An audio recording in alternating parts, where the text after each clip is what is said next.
दोस्तों, यही है वो स्ट्रेट ऑफ हॉर्मुज जिसकी वजह से आज पूरी दुनिया की मईशत हिलकर रह गई है। यही वो खतरनाक समुद्री रास्ता है जहां से दुनिया का तकरीबन 20% तेल गुजरता है। यानी दुनिया भर में जो पेट्रोल, डीजल और गैस इस्तेमाल हो रही है, उसका बड़ा हिस्सा उसी एक जगह से होकर गुजरता है। और जैसे ही यहाँ हालात खराब होते हैं तो पूरी दुनिया में कीमतें आसमान को छूने लगती हैं। दोस्तों, इस वक्त ईरान और यूनाइटेड स्टेट्स और इजराइल के दरमियान कशीदगी ने इस सूरत हाल को और ज्यादा खतरनाक बना दिया है।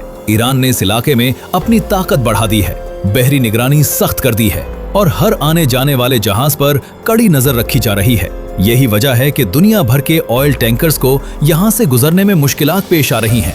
दोस्तों, जब इस रास्ते में जरा सी भी रुकावट आती है तो आलमी मार्केट में खौफ फैल जाता है। तेल की सप्लाई कम होने का खतरा पैदा हो जाता है और कीमतें तेजी से बढ़ने लगती हैं। यही वजह है कि आज पाकिस्तान, इंडिया, बांग्लादेश, यूरोप, हत्ता के अमेरिका में भी पेट्रोल महंगा हो रहा है। अक़वाम मुत्तहिदा और दीगर ताकतवर ममालिक भी नहीं चाहते थे कि ये जंग एक बड़े आलमी बहरान में तब्दील हो। इसीलिए ईरान ने भी वक्ती तौर पर अपने रद्द अमल को महदूद रखा और अमेरिका ने भी मजीद कार्रवाई से पीछे हटने का फैसला किया। तो आसान अल्फाज में अगर कहा जाए तो ये जंग मुकम्मल तौर पर खत्म नहीं हुई, बल्कि फिलहाल रुक गई है।